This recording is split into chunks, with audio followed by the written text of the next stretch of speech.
as we bring in the director of content for Elite Prospects, our friend, Mr. Cam Robinson, after a busy week in Canucks land. How we doing, Cam?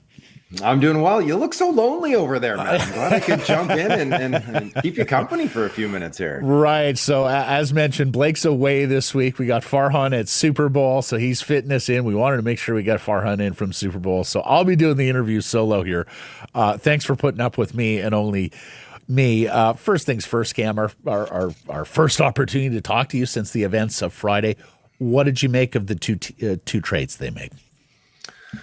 Yeah, I think we need to look at them as two separate deals, which is fair because that's exactly what they were. The Miller trade, I think, in a vacuum is fine. You know, they unhooked themselves from the locker room drama and they unhooked themselves from the back end of his deal, which is likely to not age gracefully just by how old he is, how much he's getting paid for how many years, and the type of player that he is, right? That physical energy players that their bodies tend to wear down, even though it's a big body, which can withstand a little longer.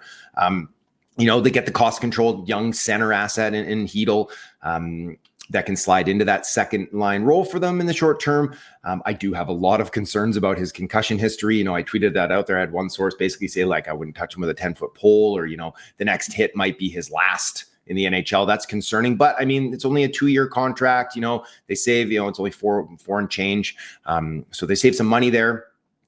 They get the first that they immediately flip, but they also get the cap space. Now, this management group, though, hasn't proven to be so savvy with that extra cap space, as we've seen, right? They've had to package up picks and prospects to move off of, you know, Mikheyev, Denton Heinen, Desharnais. I wrote down, you know, Susi as another example, and in my notes here, being like, I wonder how long he is for Vancouver. And obviously, the reports came out this morning that he is on the trade block too. So I'm not sure what they do with that cap space. But in a vacuum, you know, I think it's fine what they got. And then we can get into the Pettersson trade here in a sec too. Yeah, well, but first, before we leave it, Cam, give me your player, like injury history aside, your player evaluation on Filip Hedl, and then some people seem quite excited about Victor Mancini. So tell me about him as well. Okay, so Hedl, you know, speedy center, really, you know, play driver, has really excelled in kind of points per 60 and 5-on-5 production in his limited role. When he kind of moved up the lineup and sees more minutes, that production does tend to tail off. The concussion history is a major concern for me. But when he is on the ice, he's a speedy player who drives play. We saw that in the opener, right? Like they were generating shots off the rush. He was anyways, which is it's something that the Canucks need to generate. They need a lot more of that. So I think, you know, as a third line center, he's not overly defensively stout. He kind of has that reputation, but I don't think that's the type of player that he is really. So he's kind of this kind of tweener middle six center who I think can help in a lot of situations, but isn't really going to move the needle for them long term. And then Mancini, you know, we were told that he was kind of the crux of the deal, that was a player that they really targeted. If they couldn't get Braden Schneider, they wanted that big right shot defensive prospect, real late bloomer, right? So drafted in his third year of eligibility in the middle rounds, 6'3", 230 pounds, has really good speed bursts, can flash like some really nice like end-to-end rushes at the AHL level. That part of his game has really developed nicely since coming out of college. And so, you know, there is upside there. Whereas if you had asked me this 2 years ago, I would have been like, you know, maybe he's going to be a depth guy, a 7-8, or just an AHLer. So he has progressed to the point where you'd be like, this is probably an NHL player. But I know some people are being like, this could be like a second pair guy. This could be someone who could maybe fit in on a top pair long term as a supporter and a defensive piece. I'm not that high on him. I think he's probably a realistic number 5 as like a ceiling for him, probably that bottom pair, but he fits the mold of what you want from a bottom pair guy. Big, physical, can skate okay, but you know, retrievals and outlets and creating offense off the pass, I don't think is probably going to be there at the NHL level. Yeah, so they get the first round pick from the Rangers. They package it with Fernstrom, with Desharnais and Heinen, and send it to Pittsburgh for Marcus Pettersson and Kyle O'Connor. Your evaluation of that deal? Yeah, so getting Marcus Pettersson is good. Let's start out with that. It's a player that they needed, especially with Susi not really living up to his expectations and the type of player that he showed last year. And so, you know, if they can extend Pettersson, which I very much expect them to do, at say $5 million through 5 years, I think that's just fine. I don't like them flipping the New York pick just because of the potential that holds to be an unprotected 2026. You know, that that could have been like something that really moved the needle for the franchise and could for Pittsburgh, right? And especially, that's a good bet to make on the Rangers, is that they are an old team that is, could definitely slip into that, fall out of the playoff race this year. That moves to 2026. And then who knows, right? Maybe it ends up in the top 10 in 2026, which is a much stronger draft class. Maybe it gets lucky and it ends up in the top 3, something that could really change the complexion of your organization long term. So moving that pick, I didn't love. Attaching Fernstrom to it, which I'm not the biggest Fernstrom guy. He's still a lottery ticket, but he was the first pick of their draft last year. And so that their scouting staff valued this player. So to be moving that pick out and to move Fernstrom out just to get rid of some of those poor decisions that they made in free agency previously, don't love that from an asset management point of view, and especially from a scouting point of view either.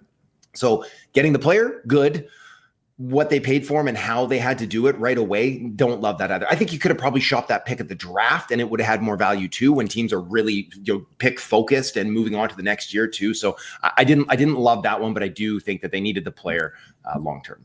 Would they have been better off sending their own first round pick in this deal to Pittsburgh? Yes, and I understand why Pittsburgh would want the Rangers pick. And right. I understand why, why. And I'm sure that was part of the deal, was that they're like, wait, we'll take that one that you get from New York. And from Vancouver's perspective, it's like, they're betting that adding JT Miller to the New York Rangers, the best player in the deal, is only going to help them make the playoffs this year. And then maybe, if it's pick number 19 or 20 in 2025, it's not the end of the world, right? All of a sudden that return is very much mitigated, the cost to acquire Pettersson. But if it does, the risk, right? And so the upside for Pittsburgh, it makes a ton of sense for them to get that pick versus Vancouver's. But yes, I probably would have preferred them to bet on themselves and move their own pick, something that I've been told that they're not really interested in doing. Tell me, Kyle O'Connor, Mike Sullivan said he thought there was a chance that he takes his game to the next level here in Vancouver. And there was even some mention in Pittsburgh that he might be better off playing at center ice. Give me your evaluation on O'Connor. Yeah, Drew O'Connor. Yeah, I wish it was Kyle Connor. That would have been shit. I've done it like 3 times already. Mike, just put me on E's and O's for the rest of the week on that one. You really Drew, I'm going to call him Kyle to his last day here. Drew O'Connor. Sorry, Cam. First, let's see if we can get Kyle Connor into town. That would be great. But O'Connor, he, again, another one who generates things off of the rush. He has some speed. He has some grit. I don't have a ton of experience on this player at the pro level watching him, but I do think that he's not a toss-in player. I know people are like, this could be like Kiefer Sherwood 2.0, and Sherwood was like a great identification after they found Dakota Joshua. So that type of pro scouting has served them really, really well, I think, in trades versus not as in signings. But so some of those lower end ones that they've found have really turned out well for them. Some of the more mid-range and higher end signings have not turned out well. So I do trust their pro scouting. And going back to Mancini, their pro scouts really liked him too on the lower end of things. So, maybe give them a little bit of a hedge on that they know what they're talking about with this kid, with O'Connor. And, but expiring contracts, they'd have to bring him back as well too. So they're going to give him the test drive here and see how it goes. You mentioned Fernstrom. He was their first pick because they didn't have first and second rounders. 93rd overall in last year's draft, a right-shooting Swedish winger who dominated the junior league earlier this year. 18 points, 12 games. That got him promoted up to the big team, where he's still a very respectable 10 points in 36 games for a kid who doesn't turn 19 until later this month.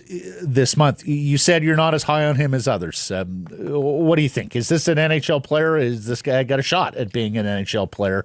Will we be hearing about Melvin Fernstrom down the road?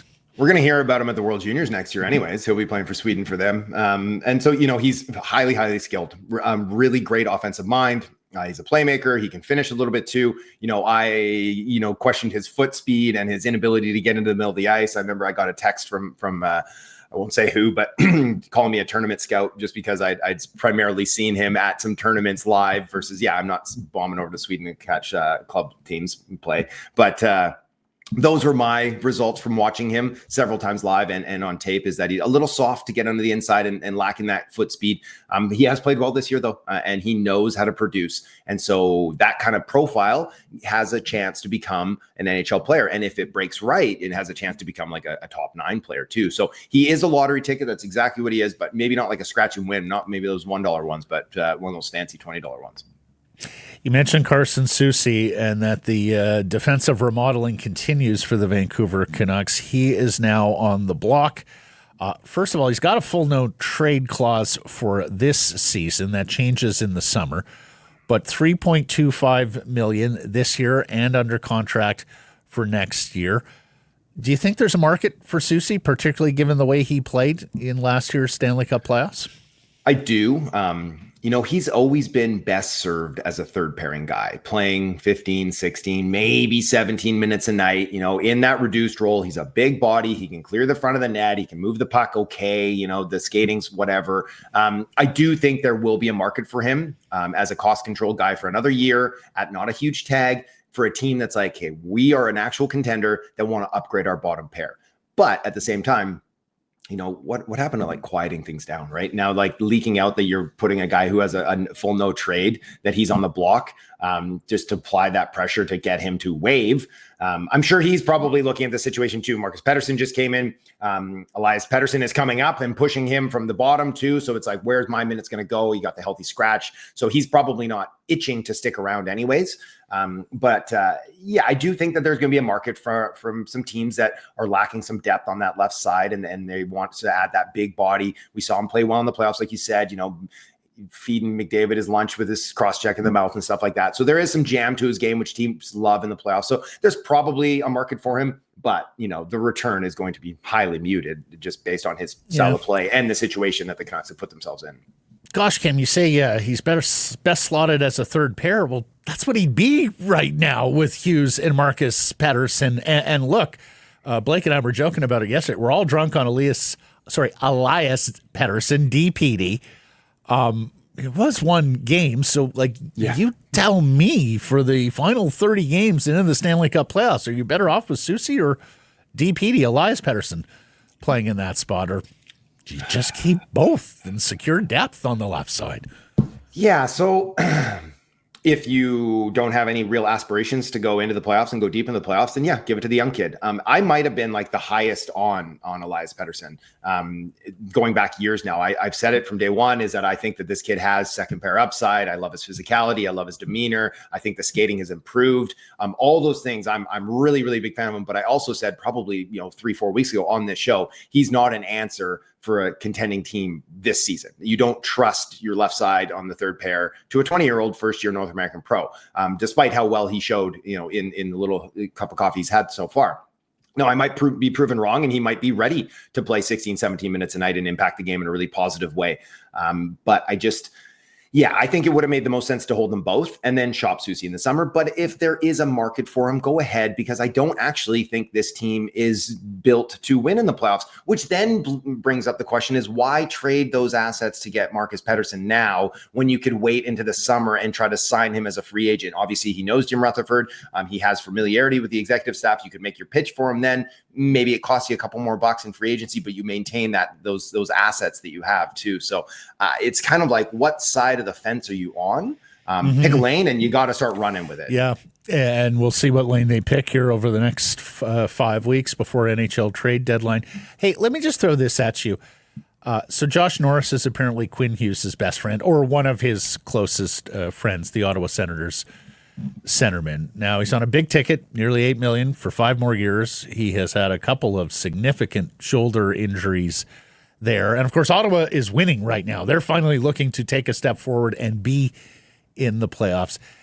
Do you see a fit there? Would you be worried about Norris's health long term, or after the events of this week, is everything about keeping Quinn Hughes happy and you go out and you pay the piper if you need to bring Josh Norris in because A, he's close with Hughes, and B, he fits the bill of what you need in a second line center now? Yeah, I mean, I'd be fine with them trading for Josh Norris. I mean, they paid him too early after a really strong season, and then he struggled to live up to that expectations. He's been playing really well this year. It should be all about making Quinn Hughes happy, and part of that is pushing to be in contention right now, right? Is that you need to prove to him that like our contention window is not closed, but it is opening and it's going to be there for 3, 4, 5 years. and then we'll keep trying to patch holes that we need to. So Norris would, the age fits well, under term for a long time.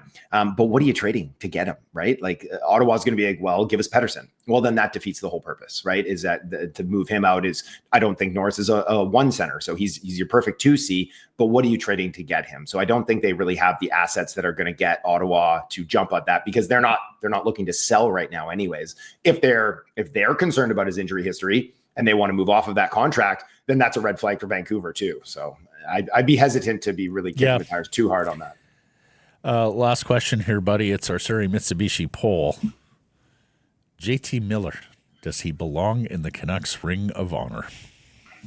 Yeah, you texted me that right before we came on, and my initial thought was no. I don't think he does.